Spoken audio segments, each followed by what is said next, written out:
Welcome to Tokyo Wave, recorded in a live studio in Harajuku, Japan, with your hosts Aaron and Parker.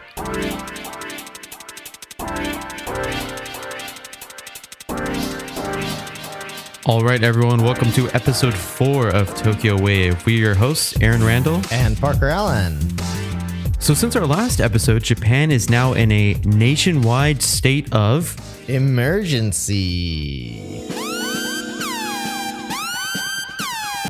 On Tokyo Wave, we bring you weekly updates from our studio in Harajuku, Japan's most fashionable quarantine bunker.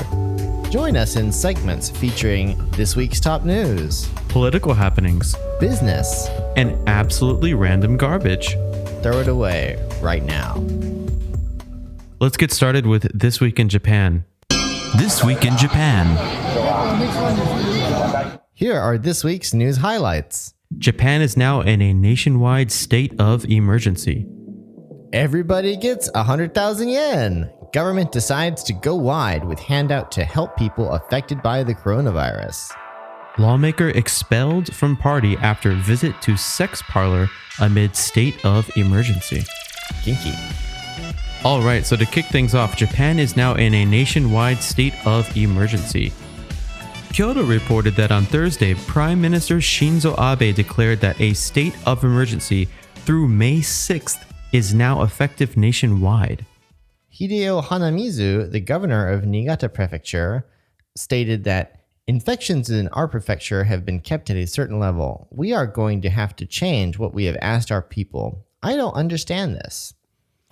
And so Niigata Prefecture has only seen a total of 47 infected cases. So, I mean, you got to kind of understand where he's coming from. That there are only 47 people who have COVID-19 in the entire prefecture, and now they are also in a state of emergency. So, right. I do feel that, going nationwide to some people in some prefectures, I mean, there's still no reported cases in Iwate Prefecture at the time of this recording. Seems like they are jumping the gun a little bit. Certain prefectures and certain areas that really aren't a problem are going to be affected by this new state of emergency. I also think there's an eye to the Golden Week holiday. So obviously this state of emergency has been called through May 6th, which if you're familiar with the Japanese calendar is the end of Golden Week. And I feel that at least people in the government realize that if everyone ends up going into their normal Golden Week vacation, and one of the most popular things for Japanese to do during Golden Week is visit their family home in the countryside, and if that ends up being an opportunity for the coronavirus to get spread all over Japan's countryside and kind of create an unfortunate second wave of infections, and that would be a huge problem. So I think that was in their sights. And also, while Niigata and Iwate and some other rural areas don't have that many cases, there are other rural areas in Japan which have seen spikes and have developed what are being referred to here as clusters. And so, for instance, inside a certain medical facility, I think there's one in, for instance, Oita Prefecture, nowhere near a major metropolitan area like a Tokyo or an Osaka, but still there is a medical facility where they had a cluster, and now they have dozens of infections, and it's causing a huge problem and overwhelming that medical facility's ability to provide care to all of the people there. Right. They're unable to identify the source, so it seems to just be coming out of thin air. Also, I think it's funny, everything seems to be culminating to this date, May 6th, almost as if after May 6th, everything will go back to normal. Yes. Well, I think that, of course, putting a deadline on it is certainly a strategic move on the part of the government, but I don't think that we're going to see, a kind of, a mission accomplished sort of a situation on May the 6th. I think this is definitely going to get extended. Oh, yeah. If not longer, at least into June. Absolutely. I mean, that's not to say that we want it to, but I think we've still got a couple of months of this corona. The corona party. And next up, everybody gets 100 grand. Woohoo! So Yomiuri reports 100,000 yen per person is being considered as an emergency economic measure to combat the new coronavirus. And the question that Twitter is asking is, will us gaijins get it? Will kids get it? And there are a lot of different positions on this. I think it was a couple of weeks ago that a certain politician who will not be named made a very strong statement against foreigners being eligible for these sort of government handout.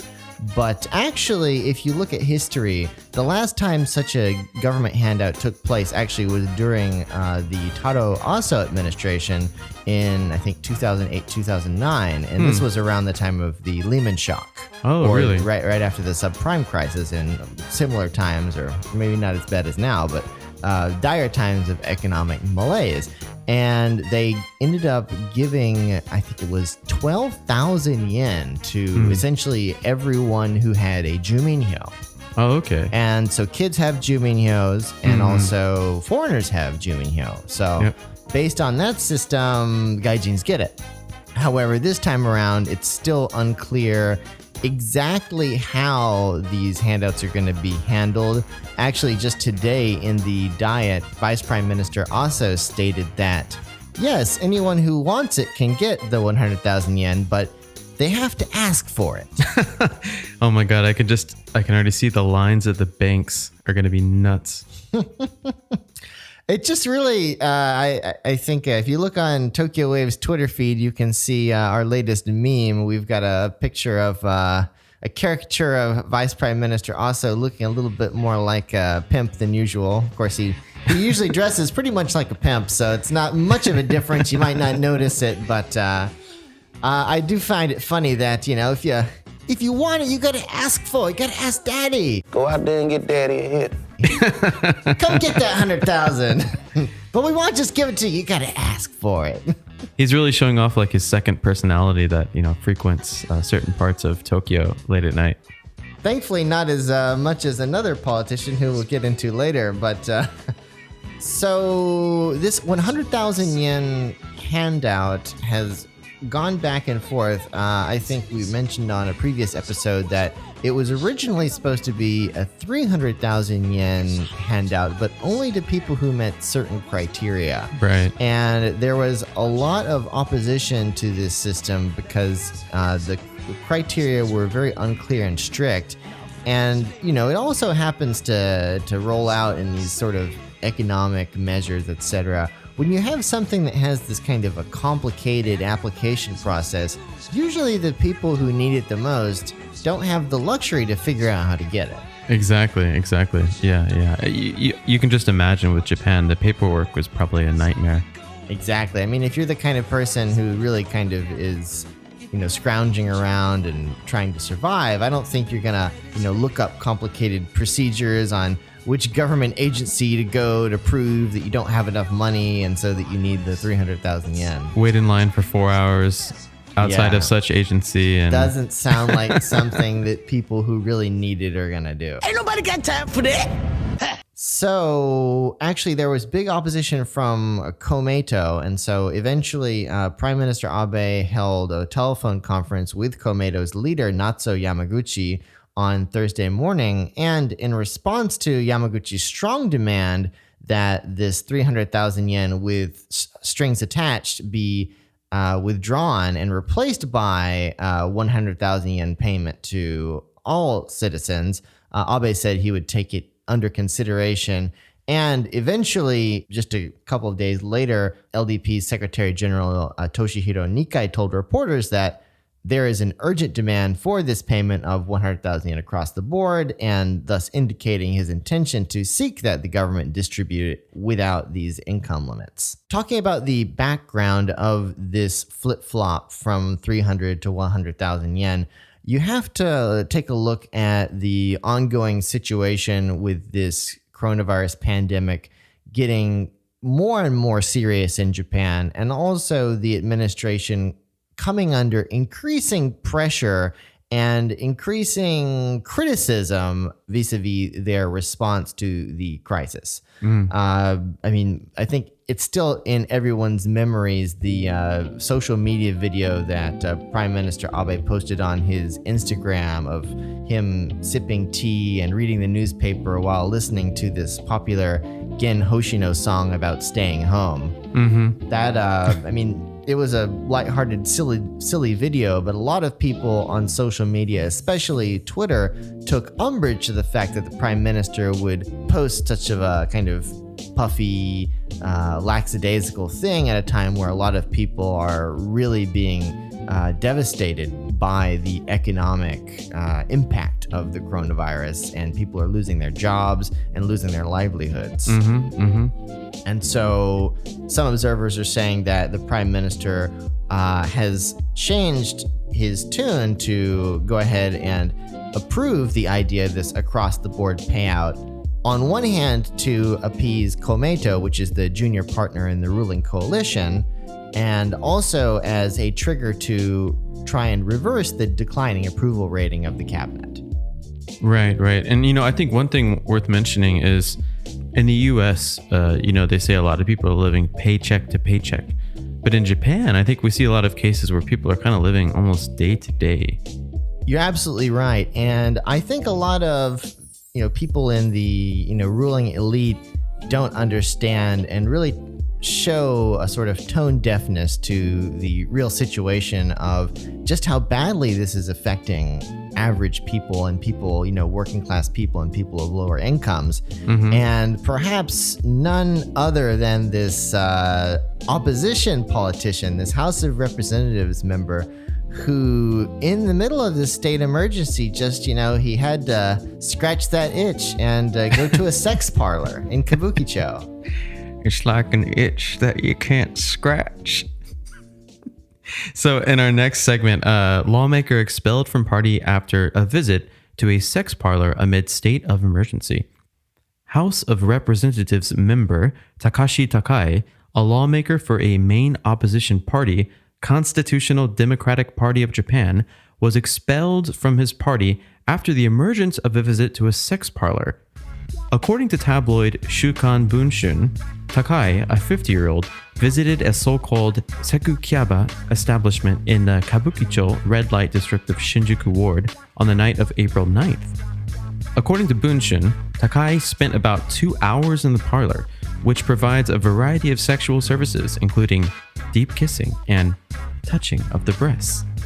This was just 2 days after Prime Minister Abe declared a state of emergency in 7 prefectures, including Tokyo, due to the coronavirus pandemic. He submitted his resignation Tuesday after telling the party he went to the bar in Tokyo's Kabukicho Adult Entertainment District on April 9th. Takai was quoted as telling CDPJ Secretary General Tetsuro Fukuyama that, "I regret acting carelessly and making people feel uncomfortable when they have been asked to refrain from going out. It was disgraceful," Fukuyama told reporters on Takai's visit to the bar, which allows customers to get intimate with their drinks-pouring hostesses. CDPJ leader Yukio Edano also apologized for Takai's act in a video posted on Twitter, saying he lacked awareness of himself as a lawmaker and it was an irresponsible act that deserves his resignation as a lawmaker. "We decided to expel him given the seriousness of the matter." Takai, a former Internal Affairs Ministry bureaucrat, has been elected to the lower house 3 times since 2009. He hails from the Chugoku district under the proportional representation system.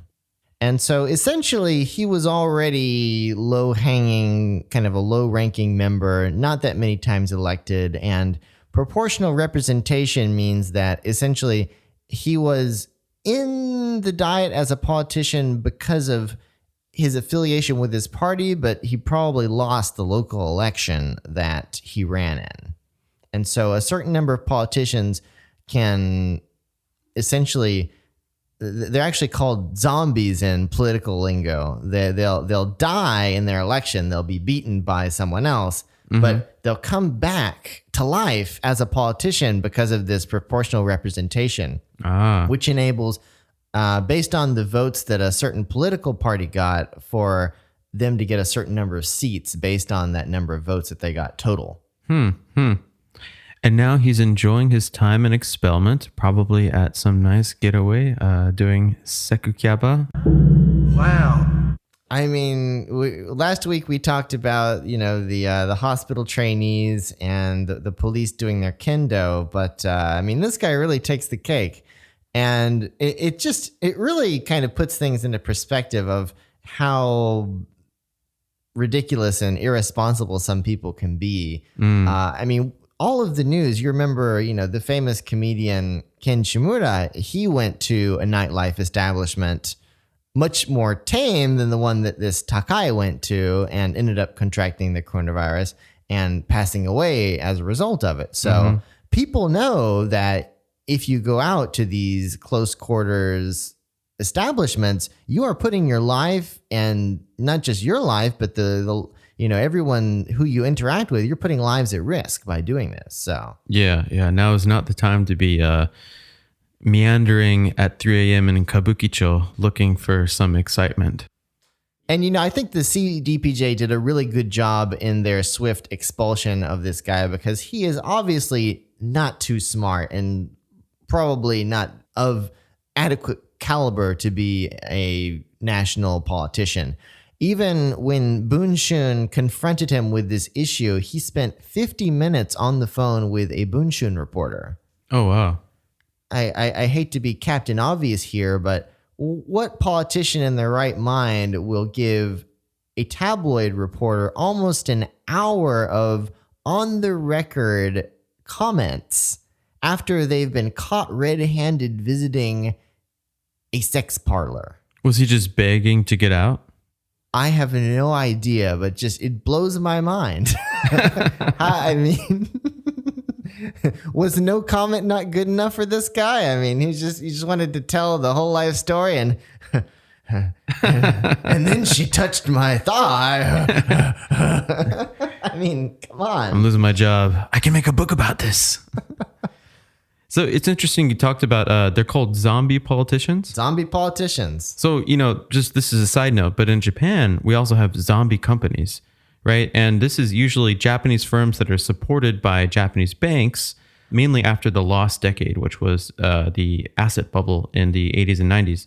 But a lot of companies in Japan are just completely floated on debt from the Japanese government. A lot of people don't know about this. It's something interesting to dive into if anyone's interested. Oh, Lord. Well, speaking about diving, I think we've hit our top news items for today, but I think moving down to the weird thing of the week, we're going to go all the way from Kabukicho across the street into Golden Gai.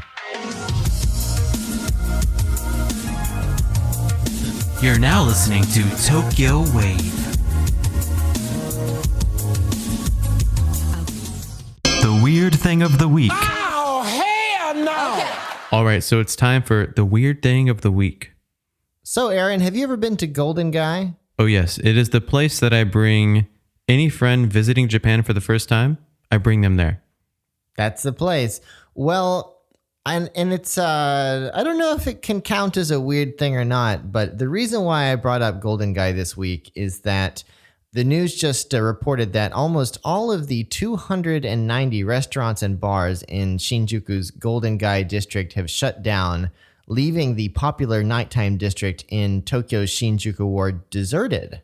And this was obviously a concerted effort by the local Shinjuku Golden Gai Promotion Association, who very painstakingly went around and told all of these shop owners to please shut down so that we can avoid the risk of infecting people, because Golden Gai is famous for tiny bars, tiny alleys, and you are never a meter or even half a meter away from the bartender or the next customer over. It's very close quarters. Yes. So for a virus situation, a pandemic situation like this, it really is the worst possible place to be, which means I'm sure there are a lot of people who were still going. Absolutely. It makes sense to shut it down. in times like this.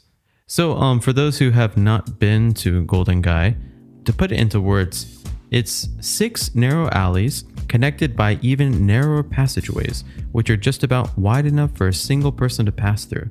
Typically, the buildings are just a few feet wide and are built so close to the ones next door that they nearly touch. The alleys are private roads, not public roads. Most are 2-story, having a small bar at the street level and another bar or tiny storage area upstairs. The second floor is normally reached by a steep set of stairs inside. None of the bars are very large. Some are so small that they can fit only 5 or so customers at one time, which, as we both know, this makes it quite difficult to get a place in. The buildings are generally ramshackle and the alleys are dimly lit, giving the area a very scruffy and run-down appearance. However, Golden Gai is not a cheap place to drink, and the clientele that it attracts are very well off. I will also say that this is probably one of the most picturesque places in Tokyo. Mainly, this is why I bring friends that are visiting here for the first time there, because they will take hundreds and thousands of pictures in a single night in Golden Gai. You know, that's really funny because actually they're all breaking the law. So because the alleyways are not public roads, they're private roads, actually there is a rule, self-imposed of course, by the local promotion association, the one that I just mentioned, that you cannot take any photos in Golden Gai without permission of the local promotion association. Oh my god. So it's funny because so many people do it, but they're breaking the rules. And so Golden Gai, I didn't know this until looking up on Wikipedia. Apparently before 1958, it was known for prostitution.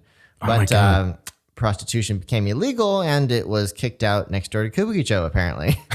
Since then, Golden Gai has developed as a drinking area, and at least some of the bars can trace their origins back to the 1960s. In the 1980s, as many buildings in Tokyo were set on fire by Japanese gangsters or yakuza, so the land could be bought up by developers, Golden Gai was able to survive only because some of its strongest supporters and shop owners took turns to guard the area at night. Oh, wow. Oh, wow. Bars in Golden Gai are known in particular for having bars with very distinct themes. You've got photography bars, idol musician bars, Flamenco bars. Yes, and really any kind of wacky theme you can imagine, there's probably a bar with a theme just like it in Golden Gai. And Golden Gai is well known as a meeting place for musicians, artists, directors, writers, academics, and actors, and including many celebrities. Actually, I don't know if you saw this on Netflix, but they had a Netflix show called, the English name was Midnight Diner. It's kind of almost a Netflix short. The episodes are only about 20 minutes long each, but it's this show where there's this bar in Tokyo, and they don't say where it is, but it looks very obviously like it's Golden Gai, where it's more of like a shokudo style, but it's a bar and it only opens at midnight. Ooh. And the show is about all of the wacky random people who come in and interact with each other, and guys who hit on girls and people who fall in love with each other, or kind of random drama that unfolds inside this bar. And so it's a really fun kind of Netflix show, and it's really opened up this Japanese drinking culture, I think, to a more Western audience, because you can watch it in Japanese but with the English subtitles. Ah, nice. Yeah, I don't know about you, Parker, but my first year in Japan, I think I had a habit of taking the last train into Shinjuku, and then starting in Golden Gai from midnight. So yeah.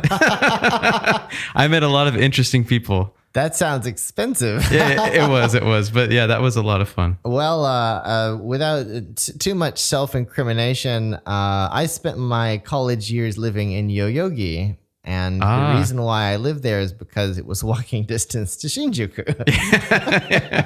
I'll let you guess the rest. Yeah, Yoyogi has a lot of its own perks for late night drinking as well. One interesting note about Golden Gai is actually several of the bars only welcome regular customers, and you'll see lots of bars in Golden Gai that have a members only sign, and people who try to go into these bars, especially foreigners, tend to be shooed away or at least refused service because they are regulars only bars. Right. In recent years, actually, there have been more bars who are welcome to walk-ins, and some of them even have signs and menus in English, but I would say at least the majority, more than 50% of the bars in Golden Gai they have a certain air of exclusivity to them. Absolutely. You definitely can't bring in large groups of people. Like we said, it's only, some of them are limited to only 4 or 5 seats. Parker, have you ever experienced, I've gone to Golden Gai with maybe 1 or 2 friends from the States, and if I use Japanese, they drop the foreign charge. Sometimes they have a foreign charge, and sometimes they won't allow foreigners in at all. But if you can speak Japanese, sometimes they'll actually waive that and just let you in. I don't know if you've ever experienced this. The only thing that I can say about that is I only go to the members only places, and I will not tell you where I go.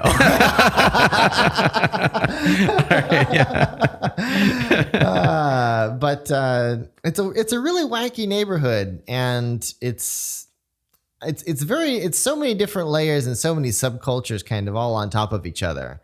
It's I would say it does give you a window into kind of traditional Japanese drinking culture, and that whole, we were talking about people not wanting to stop the normal flow of things. I mean, even these medical trainees, they couldn't resist the urge to, go out and pull a 10-hour-long rager in the middle of a pandemic. And as professionals, that's completely unacceptable, and they are more than worthy of extreme criticism. But I would say, there's a lot of people in Japan who are used to this. This is their kind of normal way of doing things. And, old habits die hard. And maybe even there might be some people who are, have some form of substance abuse or alcohol addiction who are going to find this whole pandemic situation very difficult. Yeah, very difficult.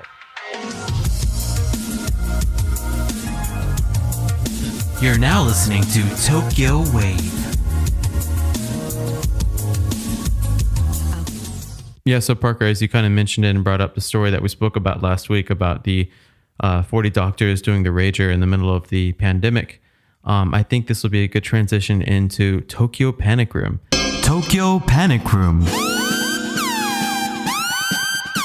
Because we're going to talk about the newest panic talk of the town, which is Tokyo's hospitals are starting to get overwhelmed with coronavirus. Yomiuri has reported that the nation's medical system is being strained as cases of the new coronavirus spread, especially in large cities. According to Shinji Murai, head of Oguikibo Hospital, a core hospital in Suginami Ward, the situation is getting desperate. Murai said at a press conference, "Last week alone, there were 2 days when we had to turn away urgent patients who had apparently suffered heart attacks." Oh, jeez. In early April, a man with pneumonia arrived at GK University's Harumi Chitan Clinic in Chuo Ward, and this man was suspected of having the coronavirus, but attempts to transfer him to another hospital continued to fail, with at least 20 hospitals refusing to accept him. It took 5 hours riding around Tokyo in an ambulance until a hospital willing to accept the man was finally found late that night. All I can say is I'm glad these things are being reported and it's not just complete secrecy. Definitely. Because, that's just totally nuts. So around that same time, the head of a mid-sized hospital in Tokyo was scrambling to transfer a patient suspected of having coronavirus to another hospital because his condition was becoming increasingly serious. The hospital head's efforts came up empty, even after he consulted with a public health center. In the end, he was told, "Take care of yourself." Wow. That is nuts. So according to the government's policy, large hospitals are supposed to concentrate on treating severe cases, and less severe patients are supposed to be treated at regular hospitals, at home, or in accommodation facilities. I'm sure you've seen on the news recently that some hotels have now been fully booked by the government to use as quarantine facilities. Yes. Unfortunately, though, this division of roles from severe to mild cases isn't happening in reality to the degree that it needs to be. Tamo Tsumiki, director of Tokyo Medical University Hospital in Shinjuku Ward, said that big hospitals are being swamped by everyone ranging from people who are worried but don't even have symptoms to those who have serious symptoms and should be treated there. On Wednesday, a consortium of medical facilities announced the launch of a diagnosis and medical treatment system jointly operated by medical facilities of all sizes in Shinjuku Ward, ranging from general practitioners to major hospitals, including those of Tokyo Medical University and the National Center for Global Health and Medicine. Testing areas dedicated to PCR tests will be established and staffed in rotation by doctors from the ward. Patients will be triaged based on severity of their condition to determine at which hospital they will be treated. About a week ago, a tent set up on the premises of the National Center for patients who had developed a fever received more than 100 people per day. The system has launched in response to the surge of infections in Tokyo around this time, which was causing increasing concern in many quarters. Norihiro Kokudo, president of the National Center, said that administrators were also being overwhelmed and feeling the strain. We wanted to do something by having medical facilities in the area work together. But seriously, I mean, this is a huge problem that is just getting worse and worse. And, you know, as I think we all feared, the Japanese medical system and individual hospitals are, of course, doing their best effort to try and mitigate the situation of basically an overwhelmed medical system. But we're starting to reach capacity. I think tensions are getting high. Absolutely. You know, I haven't heard the government make any official statements regarding the capacity problem at hospitals, but I wouldn't be surprised if within the next week we heard something. Aaron, have you heard about these clusters that have actually occurred inside hospitals in Japan? No, I have not, but that sounds terrifying. Yes, well, and so there are two such clusters that have been identified and are all over the news in Tokyo right now. The first one was, maybe you remember we talked about Eiju Hospital, right. which very unfortunately, ironically, Eiju means long living. And they had over 100 confirmed cases of coronavirus, many of which actually spread inside the hospital. Wow. So one person who had it was admitted to the hospital, and then that person gave it to other patients and doctors and nurses and anybody else unfortunate enough to have gotten it. You know, hearing about this and touching on the bureaucracy that's involved with trying to get someone to a hospital to be treated, it would not surprise me if certain hospitals are open arms and testing aggressively, and then we can see the true spread of the disease, which has been proven in other countries. You know, I think one person has the possibility to infect 2 to 3. So basically it's exponential increase, right? As soon as it enters a certain area. You know, in my opinion, probably 80% of the Japanese population has already come into contact with this virus. Well, and really another thing that if you look into this situation, you'll start to realize is that people who have the coronavirus now are being treated like hot potatoes. And so what'll happen is if someone who has an emergency situation, for instance, they were trying to take care of it themselves, and then they fell ill, they can't walk, they can't get to a hospital, and they call an ambulance. And so the ambulance comes, picks them up, and the ambulance has to basically find a hospital who will accept them. But if this patient is suspected of having the coronavirus, there are a lot of hospitals who will refuse that patient. So that's what we were talking about earlier, where you literally have these ambulances driving around Tokyo from hospital to hospital, like the jungle, like swinging from tree to tree, trying to find a hospital who will take somebody with the coronavirus. And a lot of hospitals are saying they tried to get me another coronavirus guy, and I said no. And it's a serious situation. I mean, I don't know if there are certain grounds by which a hospital can refuse a patient with coronavirus, or maybe they don't have any beds, or maybe they shook their magic 8-ball and it said no more dudes with coronavirus. But I feel if the government doesn't do something to make sure that people who are infected with coronavirus have somewhere to go, then more people are going to die. No, for sure. It's not going to get better from here. It's going to get worse. Yeah. But one thing for our listeners, what happens if you think you have coronavirus? And of course, I'm sure you're hearing on the news that the government, both the national government and the local government and the Ministry of Health, Labor and Welfare, have all set up various hotlines and centers for you to contact.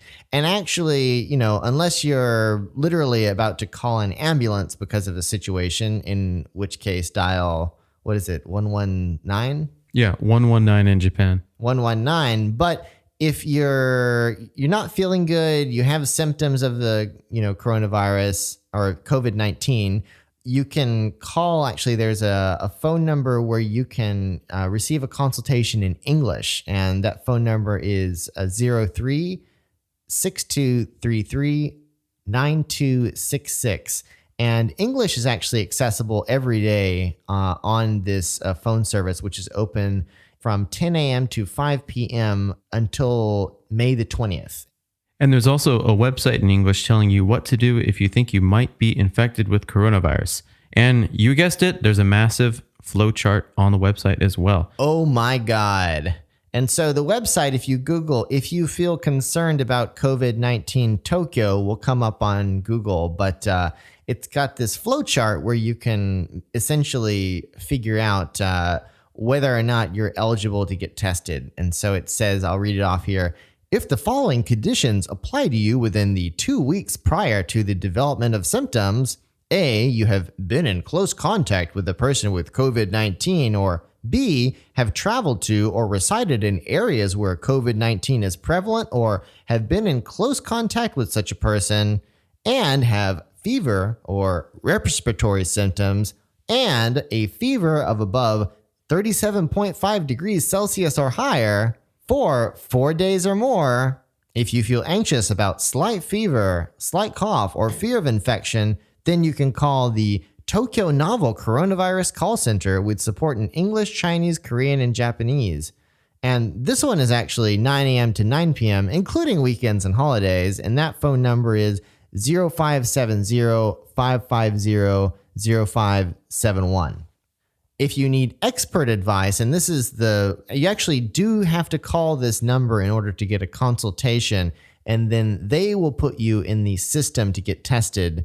You call the actual help center, which is the 03-5320-4592. Yeah, so Parker, I'm looking at the flowchart right now. Actually, someone posted this on Facebook, and I think it had over 100 comments just because of the complexity of the flowchart. It's a series of tubes. And if you don't understand, those tubes can be filled. And if they're filled, when you put your message in, it gets in line. It's going to be delayed by anyone that puts into that tube enormous amounts of material. I tried to explain it, but I don't think I did a very good job. It's nuts. It's totally nuts. I mean, I think the bottom line is, if you're worried, contact them. Yes, exactly. Wow, this is confusing. Hope I don't have to use this.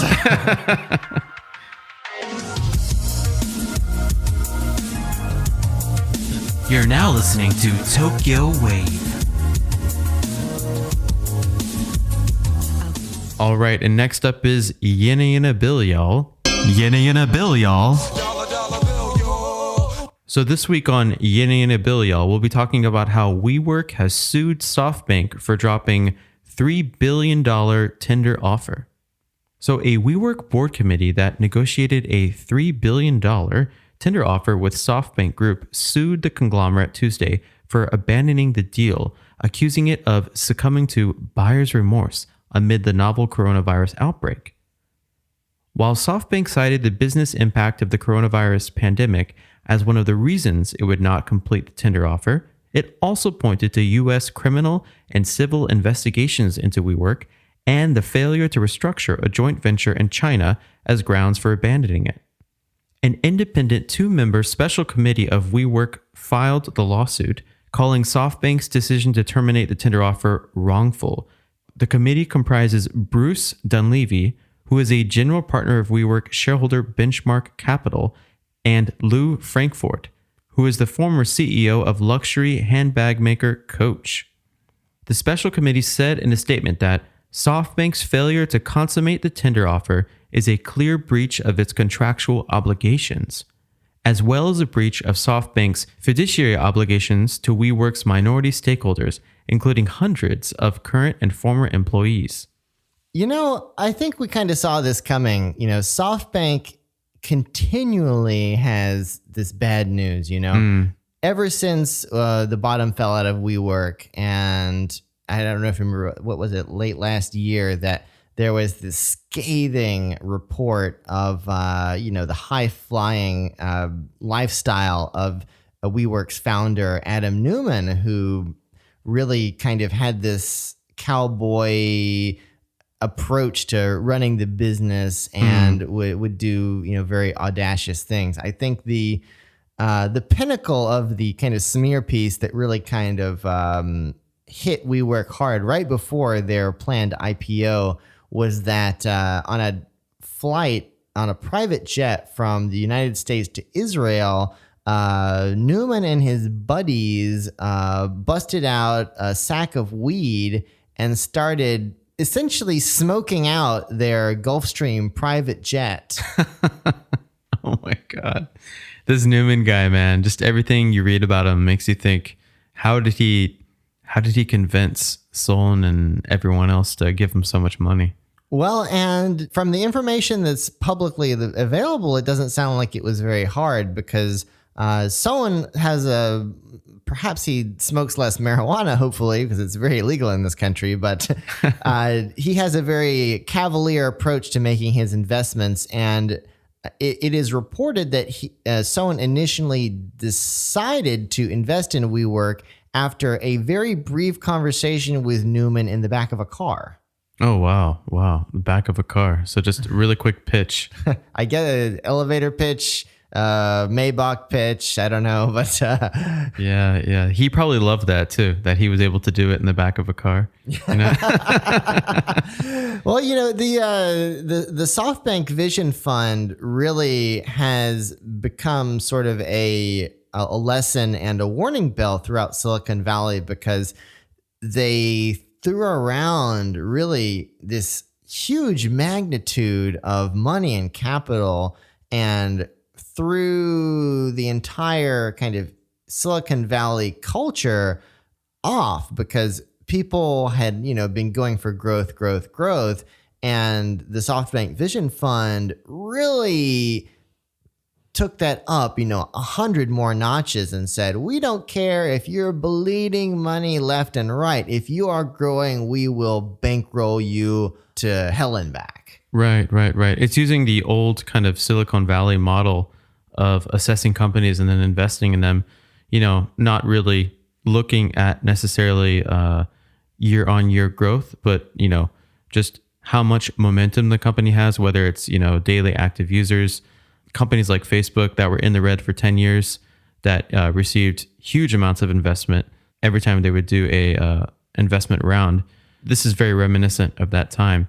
And, for those who don't know, the SoftBank Vision Fund is the biggest tech venture fund in the world. It caps out at 100 billion USD. Jesus. Hallelujah! Another soul saved! That's a lot of money. In the midst of all of this back and forth between SoftBank and WeWork, one party who has come out as the clear loser and very angry about the situation is current and former employees of WeWork, who stood to gain hundreds of millions of dollars in buyouts from this SoftBank purchase. And while that's a pittance compared to the roughly $2.5 billion that the company's investors and the co-founder Adam Newman stood to get, the employees were really banking on this move by SoftBank, which they have now denied. One former employee said that a lot of bodies have been left on the side of the road on this one. In a recent Forbes article, which interviewed several former WeWork employees, one employee said that it's almost like watching these gods dispute. And apparently these WeWork employees have been waiting years to sell their equity in the company. And a lot of people were counting on SoftBank's purchase to pay off a mortgage, or others were banking on it to pay medical bills, send kids to college, or, have some sort of a slush fund as the economy dwindles into the abyss because of this whole pandemic situation. Newman, who sold $360 million worth of shares in two previous tender offers, had an option to sell up to $970 million worth of shares in this one, which was a perceived golden parachute that prompted a lot of anger after he led the company to such massive losses with his doobie-fueled private jet flights. Apparently, Newman is considering his own lawsuit, which someone, I think a spokesperson, told Forbes. I'll bet he is angrily taking a bong rip on a private jet right now as we speak. He might even have a surfboard in his hands. Oh my God. It's funny that this is even being considered a golden parachute. I mean, $970 million is totally insane to leave and then watch the company crumble afterwards. So, Parker, we're looking at a picture of this Newman guy. What are your thoughts? I mean, if somebody looked up, startup bro in the dictionary, this guy's just going to pop out of nowhere. Startup bro. Smelling of booze and weed. And apparently he really embodied that whole startup bro culture and kind of having these, Wolf of Wall Street-esque bacchanal parties in the office and, inviting famous DJs and doing all sorts of wacky stuff. I've been a rich man and I have been a poor man, and I choose rich every freaking time. Because at least as a rich man, when I have to face my problems, I show up in the back of a limo wearing a $2,000 suit and a $40,000 gold fucking watch. Yeah, I think this is going to mark the end of that whole era in Silicon Valley. But he looks like the kind of guy that would just walk in anywhere with way too much confidence, like, we're gonna make $100 billion, bro. Kind of look on his face at all times. And then he just he'll spill some monster on your suit, be like, sorry, bro. We'll get another one, man, with my new venture. And now some quotes from famous entrepreneur and founder of WeWork, Mr. Adam Newman. If your business is the right business, then money will never be an issue. I never had a traditional mentor. Before WeWork, I had a baby clothing company. There's no one person that can provide all of the insights I need to run the business. My wife is absolutely one of my key advisors, bro. Did he really say bro? I was going to say Jesus. Anybody that wants to be something greater than themselves, that understand that bringing meaning and intention to work and bringing those two things together, man, is a member of the we generation, man. And the money, man, it tends to follow, man. Didn't before WeWork just totally went plummeting down, they trademarked we, right? And everything was going to be we. Like, I think they had a bunch of different brands they were going to launch. What did they sue Merriam-Webster's and some shit? One, it really is unfortunate because I actually wrote an article for the Japan Times a couple years ago about the rise of coworking spaces, and that was just in 2018. And it really seemed like coworking spaces had such a bright future. And honestly, I'm still a proponent of the co-working space model. I think there's a lot of benefits that co-working spaces provide. Absolutely. But, WeWork, I have to say, and I will mince no words in saying this, WeWork really screwed up the co-working ecosystem. Yeah, it's really sad. They just really kind of, they spent too much money. They made too big of a bet, and they really kind of went all over the place. And I think there's a lot of collateral damage. And I think there's going to be a lot of good co-working spaces and a lot of good companies who are going to fall victim to this sort of anti-co-working kind of backlash that I think there's going to be a lot of investors with cold feet because WeWork screwed it up for everybody. Which Great is really concept, but I mean, they really just, they put that hyena capitalism, startup bro atmosphere into everything and just really, pumped it and dumped it. Absolutely. It's really sad for a lot of reasons. I think both me and you can agree the co-working spaces in Tokyo are like an oasis. They're centered in the middle of Tokyo, surrounded by, very old style Japanese companies. And then in these co-working spaces, you have lots of people of all ages, of all backgrounds, of many different languages, all working together, sharing ideas and developing new innovative ideas. It's a very exciting atmosphere, especially for Tokyo. For people that don't work in Tokyo, not all companies in Tokyo are that exciting. Well, it was a shock and a disappointment to see just how overzealous WeWork was. And I do hope that readjusts the market to a more sensible position. But I do think there's still room for co-working, especially in the Tokyo market and, of course, in markets around the world. And, maybe SoftBank or Benchmark or whoever will be tasked to rebuild WeWork will be able to keep the good parts, because they built some really cool spaces. No, for sure. And I wasn't a fan of everything that they were doing, but I feel that there's a lot still there, and I hope that we can see a balancing to the market from this kind of low point. So, just to touch on the dangers of WeWork's business model, and this is coming from an article back in August of 2019 from biznow.com. So, WeWork's business model presents a series of potential risks. Most WeWork members can cancel their membership at any time, but the majority of WeWork's long-term building leases do not come with early termination rights, so the company cannot reduce its footprint if its membership starts shrinking. WeWork typically signs 15-year leases. If the economy goes into a recession, WeWork could be susceptible to its smaller users canceling membership en masse. WeWork said a recession could present a risk for its business model, particularly in cities where its footprint is largest, such as New York City, San Francisco, Los Angeles, Seattle, DC, and London. So really, this model of leasing for long-term, subleasing for short-term is extremely dangerous, and it digs in to a very old business, which is real estate, which is already very set up and firm in its ways. The same way Uber disrupted the car market and Airbnb disrupted the hotel market, I don't think WeWork from the onset was in any position to try to disrupt the real estate market. I think that market is non-disruptable in my personal opinion.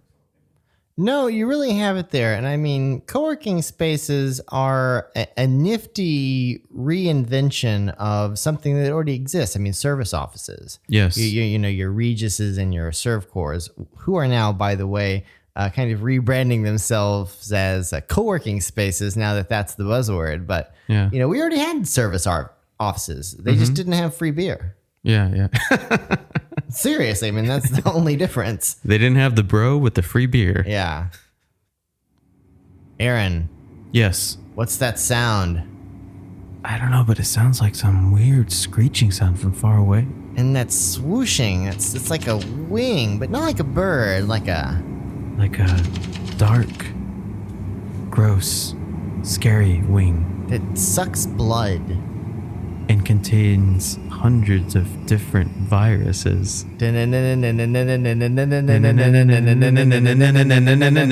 Megabats! Okay, this week on Let's Talk About Creative Stuff Time, I think we have to talk about science because everybody wants to know, where did this coronavirus come from? And there are so many different rumors and theories and, all sorts of stuff. And you hear about it and you hear people talking about it, and some of it sounds like it might be true, and a lot of it sounds like absolute BS. I mean, I've heard a billion different stories and, kind of rumors of where this virus came from. Right. But I haven't really paid that much attention to it to the level of actually doing my own research until, last week we were talking about, AI and, using AI technology to study, the virus and kind of trying to find an antidote for the virus using technology. And so I wondered, what are the real scientists doing in trying to figure out where this coronavirus came from? I mean, obviously where it came from is kind of, who gives a shit? Let's cure it first. But I mean, curiosity kills, right? So I did a bit of research and I found that the Lancet, which is really the authoritative medical affairs journal out there in academia, analyzed 10 genome sequences from 9 patients, 8 of whom had visited the Hunan seafood market in Wuhan. The sequences had more than 99.98% sequence identity. In addition, they found that the genome had 88% identity to 2 bat-derived SARS-like coronaviruses and 79% identity to SARS/CoV, and only about 50% identity to another coronavirus that is a human pathogen, or the Middle Eastern Respiratory Syndrome, which we know as MERS. The team also found that this new coronavirus had a similar receptor binding domain structure to that of SARS. They wrote that although our phylogenetic analysis suggests that bats might be the original host of this virus, an animal sold at the seafood market in Wuhan might represent an intermediate host facilitating the emergence of the virus in humans. And so this is really the smoking gun right now. It seems as though it's not bat to human, it's bat to something else to human. And that something else is what the researchers are trying to figure out. So talking about this theory that coronavirus came to humans through an intermediate host, research by Dr. Zhang at the University of Michigan suggests that megabats gave coronavirus to pangolins. A pangolin is an armadillo-like creature who are poached for their meat and scales, which is used in Chinese traditional medicine. So pangolins are rumored to cure a variety of ailments, including excessive anxiety and hysterical crying in children, women thought to be possessed by devils and ogres, malarial fever, and deafness. Man, that bitch won't stop talking shit. Give us some of that pangolin. That pangolin juice. It's like crunk juice. I got that pangolin juice. Woohoo! Ain't no Corona in my cup. It's just that pangolin. Pangolin juice. I don't always drink beer, but when I do, I prefer Pangolin juice. We don't use no Corona, we use pangolin juice. Can we just make a beer called like Pangolin Brew? Pangolin brew. The most interesting man in the world. And so apparently these pangolins are the most trafficked mammal in the world. So wow. Essentially what this theory suggests is that the bat bit a pangolin, and then the pangolin was sold at this market in Wuhan for its meat and scales, and somehow that ended up in humans who got the virus that came through the bat but was harbored by the pangolin. Right. I gotta show you this. So I found this thing on Vice News of these people talking about bats.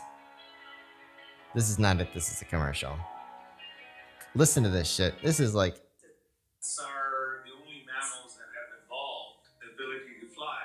Flying takes up an enormous output of energy. As a byproduct of all that metabolic activity, you generate toxic molecules. What bats have done is evolve to deal with that. Those properties, for whatever reason, allow them to deal with viruses as well. But all this is conjecture. We and other groups over the years have identified molecular mechanisms that bats have evolved that suppresses inflammation in bats. So bats have a good antiviral response that helps them control virus replication, and they have low levels of inflammation. Despite the animal's potential relationship to the new coronavirus, virologists don't want people to vilify bats, many of which are endangered. The reputation of bats is a very high concern. Bats are so essential for our ecosystems. For example, the bats that I study, the flying foxes, are major pollinators. We love bats. Dude, he said we love bats. Update: everyone that was doing that interview has now contracted the coronavirus and has died. I'm just... For example, the bats that I study, the flying foxes, are major pollinators. We love bats. We use bats as a model. I'll put the They audio. love bats. No, You know what, guys? Screw science. I figured it out. These bat-loving scientists, they have given everyone coronavirus because they love bats. They have a weird bat fetish. Yeah, and they might mention it in there as well, but one big thing, so this coronavirus is actually used by doctors to describe just a regular cold, right? Yes. A lot of times, like, the term virus gets thrown around a lot. And there are many different coronaviruses, and a fruit bat can have 200 different coronaviruses in it at any one time. These bats are carrying with them so many things that are just extremely dangerous to humans. Well, I just think there's a lot that we're not being told because, they call them fruit bats, but, they're not actually fruit bats. They're mega bats. Right. It's like they're trying to make us think they're these cute, cuddly, little, I'm a bat. I have little wings, but they're mega bats. And they're absolutely huge. Yeah. I mean, I was watching a YouTube video with these mega bats, and they have a wingspan of 6 feet. Whoa. 6 feet, man. That's like... It's almost like It's mega. It's a mega bat. The entire population is being hidden. The fact that this enormous and dangerous creature exists is being covered up. It's a conspiracy, man. We got to get all the mega bats. We gotta kill all the mega bats, When man. you've got these scientists saying, well, don't hurt the bats. We love bats. We're really worried about the reputation of the bats during the coronavirus. These are loving creatures that can't hurt us.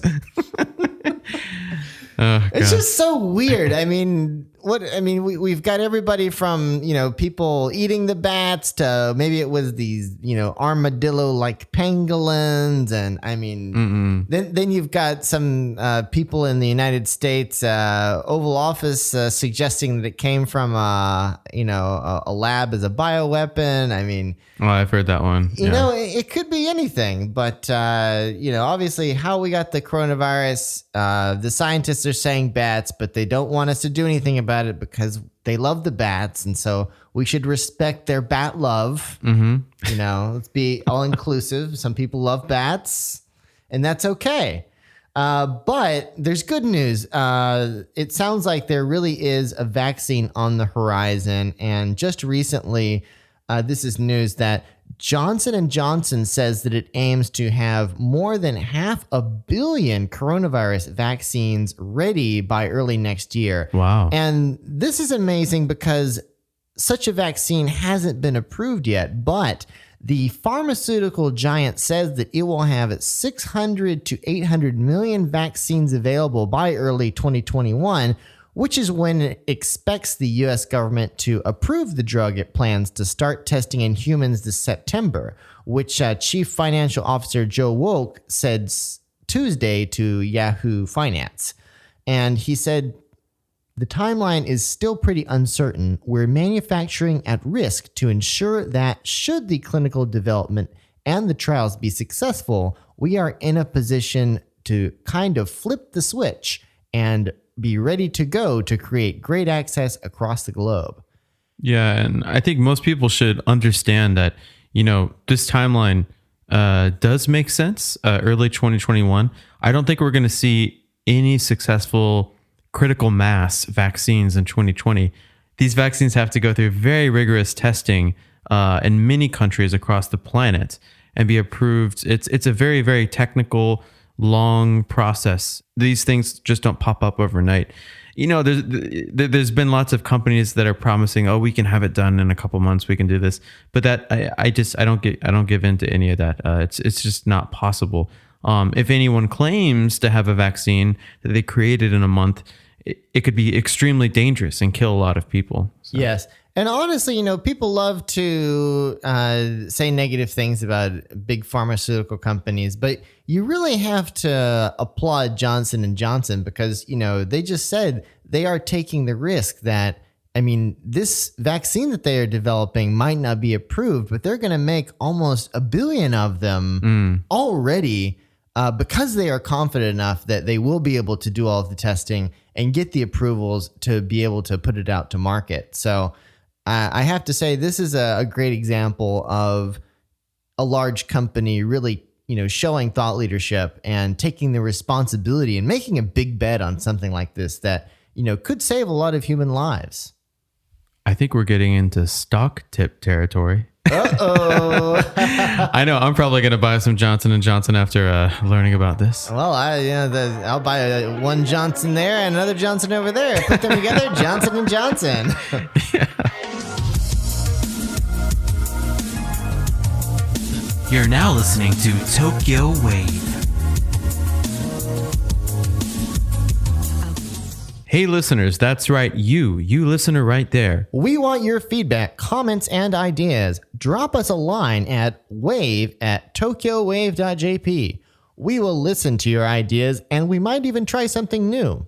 We hope you enjoyed Tokyo Wave. Especially the part about the megabats. If you haven't already, you can subscribe to our podcast on Apple Podcasts, Spotify, SoundCloud, and YouTube. And if you'd like to support the team here at Tokyo Wave, please send us pangolins. No, actually, don't do that. That's stupid. It's probably a myth anyway, and they're endangered. Don't eat pangolins. You'll get coronavirus.